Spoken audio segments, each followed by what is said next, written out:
Hello friends, welcome to மாங்கனி சமையல். இன்னைக்கு நம்ம மாங்கனி சமையல்ல ரொம்பவே அட்டகாசமான ஒரு tea time snacks onion samosa எப்படி பண்றதுன்னு பார்க்கலாம். ஆனியன் சமோசா பண்றதுக்கு ஃபர்ஸ்ட் நம்ம மேல இருக்கிற சீட்டுக்கு மாவு பிசைஞ்சு எடுத்துக்கலாம்.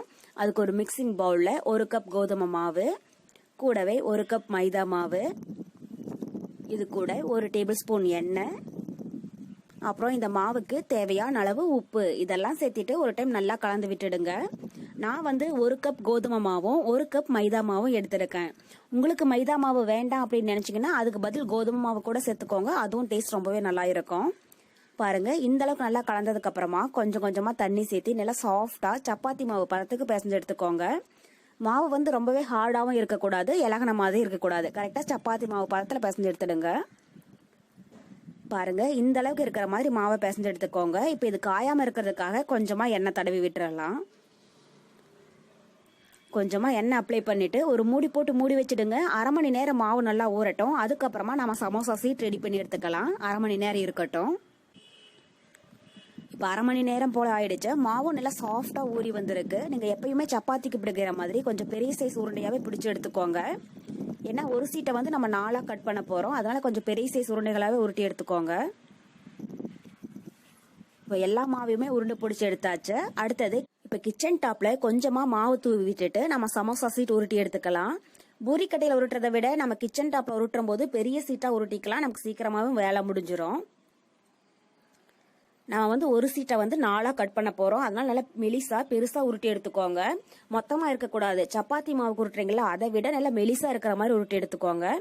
பாருங்க, இந்த மாதிரி நல்லா மெலிசா கண்ணாடி மாதிரி இருக்கணும். இதை 1 நிமிஷம் மட்டும் தோசைக்கல்ல போட்டு எடுத்துக்கலாம். மடிக்கிற போது அந்த சீட் கிழிஞ்சு போகாம இருக்கும். ஸ்டவ்ல ஒரு தோசைக்கல் வச்சிருக்கேன். இப்ப நம்ம உருட்டி வச்சிருக்கிற சீட்டை உள்ள போட்டுடலாம். பாருங்க, அதனோட ஈரப்பதம் எல்லாம் நல்லா போகுது இல்லைங்களா. இது மாதிரி ஒரு சைடு ஈரப்பதம் போனதுக்கு அப்புறம் அடுத்த சைடு திருப்பி விட்டுருங்க. ரொம்ப நேரம் இருக்கக்கூடாது. 1 நிமிஷம் போல இருந்துச்சுனாலே போதும். இப்ப சமோசா சீட் ரெடி ஆயிடுச்சு. பாருங்க, எல்லா சீட்டையுமே உருட்டி தோசைக்கல்ல போட்டு எடுத்து வச்சிருக்கேன். இதை ஒரு சீட்டா தனியா எடுத்து 4 கட் பண்ணி எடுத்துக்கோங்க. எல்லா சீட்டையுமே ஒன்னா வச்சு கட் பண்ணினீங்கன்னா ஒரு சீட் பெருசாவும் ஒரு சீட் சின்னதாகவும் இருக்கும். அதனால தனித்தனியா போட்டு இது மாதிரி 4 பீசஸா கட் பண்ணி எடுத்துக்கோங்க. இது மாதிரி சமோசா சீட் ரெடி பண்ணி நீங்க ஃப்ரிட்ஜ்ல ஸ்டோர் பண்ணி வச்சிட்டீங்கன்னா 1 மாசம் வரைக்கும் நல்லா இருக்கும். சமோசா செய்யற போது நீங்க ஸ்டஃபிங் மட்டும் ரெடி பண்ணீங்கன்னா போதும். ஒரு 10 நிமிஷத்துல நம்ம சமோசா ரெடி பண்ணி எடுத்துக்கலாம். சமோசா சீட் சூப்பரா தயாராயிடுச்சு. எல்லா சீட்டுமே இது மாதிரி கட் பண்ணி எடுத்து வச்சிருக்கேன். அடுத்தது நம்ம சமோசாக்குள்ள வைக்கிறதுக்கு ஸ்டஃபிங் ரெடி பண்ணி எடுத்துக்கலாம். அதுக்கு ஒரு மிக்சிங் பவுல்ல மெலிசா நீளமா கட் பண்ண 1 கப் பெரிய வெங்காயம் சேர்த்துக்கோங்க. கூடவே பொடியா கட் பண்ண 1/2 கப் முட்டைக்கோஸ். நான் முட்டைக்கோஸ் சேர்த்துனா டேஸ்ட் நல்லா இருக்கும். வீட்டுல இருந்ததுனால சேர்த்திருக்கேன். உங்களுக்கு வேண்டாம்னு நினைச்சீங்கன்னா பெரிய வெங்காயம் மட்டும் சேர்த்துக்கோங்க. இப்போ இது கூட துருவன 1/2 கப் கேரட், கூடவே 1/4 டீஸ்பூன் மஞ்சள் தூள், காரத்துக்கு தேவையான அளவு மிளகாய் தூள். நான் 1/2 டீஸ்பூன் மிளகாய் தூள் எடுத்திருக்கேன். குட்டீஸ் எல்லாம் சாப்பிட்றதுனால நான் பச்சை மிளகாய் சேர்க்கல. உங்களுக்கு விருப்பப்பட்ட பச்சை மிளகாய் நீங்க சேர்த்துக்கோங்க.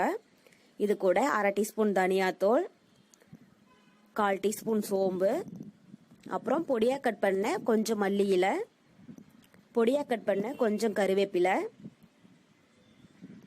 இதுக்கு தேவையான அளவு உப்பு இதெல்லாம் சேர்த்துட்டு ஒரு டைம் நல்லா மிக்ஸ் பண்ணிடலாம். கேரட்டும் முட்டைக்கோசும் சேர்க்கறதுனால டேஸ்ட் நமக்கு இன்னும் ரொம்பவே சூப்பரா இருக்கும். பாருங்க, நம்ம ஸ்டஃபிங் இப்போ ரொம்ப சூப்பரா தயாராயிடுச்சு. அடுத்தது நம்ம சமோசா ஓட்டுறதுக்காக பேஸ்ட் ரெடி பண்ணி எடுத்துக்கலாம். அதுக்கு ஒரு பவுல்ல 2 டேபிள் ஸ்பூன் மைதா மாவு எடுத்திருக்கேன். கூடவே கொஞ்சமா தண்ணி சேர்த்தி கட்டி எதுவும் இல்லாம நல்லா பேஸ்ட் மாதிரி கலந்து எடுத்துக்கோங்க.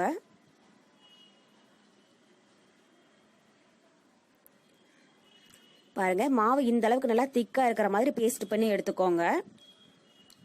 அடுத்தது நம்ம கட் பண்ணி எடுத்து வச்சுக்கிற சமோசா சீட்ல ஒரு சைடு மட்டும் கொஞ்சமா நம்ம மைதா பேஸ்ட் அப்ளை பண்ணிடலாம். ஒரு சைடு தடவினீங்கன்னா போதும், சுத்தியும் தடவக்கூடாது. இப்போ ஒரு கார்னர் எடுத்து இது மாதிரி சென்டர்ல மடிச்சு விட்டுட்டு லைட்டா அழுத்தி விட்டுக்கோங்க. இன்னொரு கார்னரையும் எடுத்து இந்த சைடு மடிச்சு விட்டுடலாம். இந்த எண்ட்ல வர மாதிரி மடிச்சு விட்டுக்கோங்க. இது மாதிரி லைட்டா அழுத்தி விட்டுடுங்க. இப்போ நமக்கு ஒரு பேக்கெட் மாதிரி சமோசா சீட் தயாராயிடுச்சு. இப்போ இதுக்குள்ள நம்ம ரெடி பண்ணி எடுத்து வச்சுக்கிற ஸ்டஃபிங்கை உள்ள வச்சிடலாம். உங்களுக்கு எந்த அளவுக்கு ஸ்டஃபிங் தேவைப்படுதோ அதுக்கு தகுந்த மாதிரி உள்ள வச்சிடுங்க. ரொம்பவே அதிகமாக வச்சிட்டிங்கனால நமக்கு மடிக்கிறதுக்கு சிரமமா இருக்கும். சமோசா சீட்ல 3/4 வர்ற அளவுக்கு வச்சிங்கனாலே போதும். இப்போ ஸ்டஃபிங் உள்ள வச்சுட்டு மேலே இருக்கிற மீத சீட்டுக்கு வந்து கொஞ்சமாக மைதா பேஸ்ட் தடவி விட்டுடுங்க. அப்பதான் ஒட்டுறதுக்கு நல்லா வசதியாக இருக்கும். இப்போ மேலே இருக்கிற சீட்டுக்கு மைதா பேஸ்ட் கொஞ்சமாக தடவிட்டு இது மாதிரி மடிச்சு விட்டுடுங்க. கொஞ்சம் கூட கேப் எதுவும் இல்லாமல் அதனுடைய கார்னர் எல்லாம் இது மாதிரி நல்லா அமுத்தி விட்டுடுங்க. அப்பதான் நம்ம எண்ணெயில் பொரிக்கிற போது வெளியில் வராமல் இருக்கும். இது மாதிரி எல்லா சமோசாவுமே ரெடி பண்ணி எடுத்துக்கோங்க. இப்போ எல்லா சமோசாவுமே ரெடி பண்ணி எடுத்தாச்சு. இது நம்ம எண்ணெயில் சேர்த்து பொரிச்சு எடுத்துடலாம். ஸ்டவ்ல சமோசா பொரியிற அளவுக்கு எண்ணெய் சூடாயிட்டு இருக்கு. எண்ணெய் ரொம்பவே சூடாயிட கூடாது, மீடியம் ஹீட்ல இருக்கிற மாதிரி பார்த்துக்கோங்க. அப்பதான் சமோசா உள்ள சேர்த்துனதும் அது உள்ள இருக்கிற ஸ்டஃபிங்கும் நல்லா பொரிஞ்சு வரும். எண்ணெய் ரொம்பவே காஞ்சிருந்துச்சுன்னா சீக்கிரமா கலர் மாறிடும், உள்ள வந்து ஸ்டஃபிங் வந்து சரி வர வெந்திருக்காது. சமோசா ஒரு சைடு பொரிஞ்சதுக்கு அப்புறம் அடுத்த சைடு திருப்பி விட்டுருங்க. 2 சைடும் நல்லா பொரிஞ்சு கோல்டன் ப்ரௌனா ஆனதுக்கு அப்புறம் வெளியில எடுத்துடலாம். இந்த ஆனியன் சமோசா வந்து நம்ம ரொம்பவே ஈஸியா செஞ்சு முடிச்சிடலாம். கடைகளில் வாங்குறத விட வீட்டுல செய்யறது டேஸ்ட் ரொம்பவே சூப்பரா இருக்கும். குட்டீஸ் எல்லாம் ரொம்ப ரொம்ப விரும்பி சாப்பிடுவாங்க.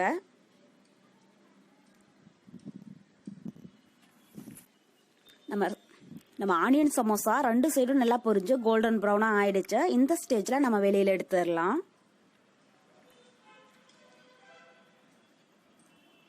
நமக்கு இப்போ ரொம்பவே டேஸ்டியான ஆனியன் சமோசா ரொம்ப ரொம்ப சூப்பரா தயாராயிடுச்சு. கண்டிப்பா நீங்களும் உங்க வீட்டுல இந்த ரெசிபியை ட்ரை பண்ணி பார்த்துட்டு எப்படி இருக்குன்னு கமெண்ட் பாக்ஸ்ல சொல்லுங்க.